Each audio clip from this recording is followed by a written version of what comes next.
one thing about me, I'm going to talk about books. I'm going to talk about romance, and I'm going to tell you all of the best closed door romance in my personal opinion. But do you want to know what I love to talk about more than romance and what I like to talk about more than books? Jesus.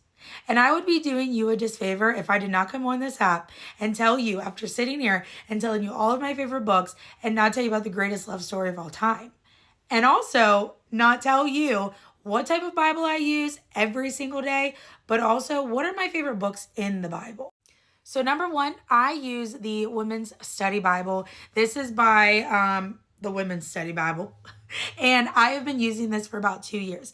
I had the hardback at one point in time, but now I just have my softback because the hardback girl, hardcover one, I broke that fast. I read my Bible every single day. There's not a day that goes by that I don't read. I can count on one hand how many times that I've not read the Bible in the past 3 years because I always make it a point to read my word. Now, let me tell you why I love this Bible. I love this Bible. Number one, it's the New King James Version. New King James Version. That's number one. Number two, the words are big. It also gives you little tidbits if you're having trouble with certain parts of the Bible. It like gives you little sections that you can read. It tells you about the beginning of the book. It gives you outlines and themes and dates. And I just really like that. Now, let me tell you what are my favorite books in the Bible and also where I think you should start if you're just learning how to read the Bible or you're just getting into it. Number one, without a doubt, my favorite book of the Bible is the book of Psalms. It is also the longest book of the Bible, but this is such a great version of worship and struggle and praise and talking to God. And I spent 3 months in this book and I love it. And it is my favorite book of the Bible.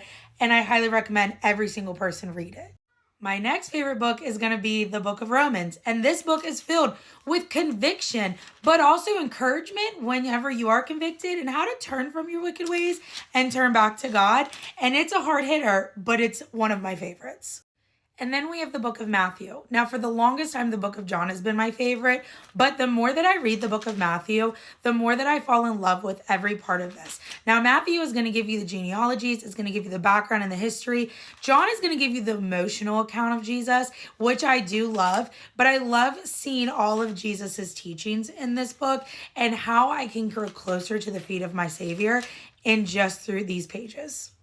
And my last favorite book of the Bible, although I love all of it, James is a hard hitter. James is going to explain to you how to be a better Christian, how we should be walking, how we should be controlling our tongue, and really just convicting you, but also encouraging you how to be a better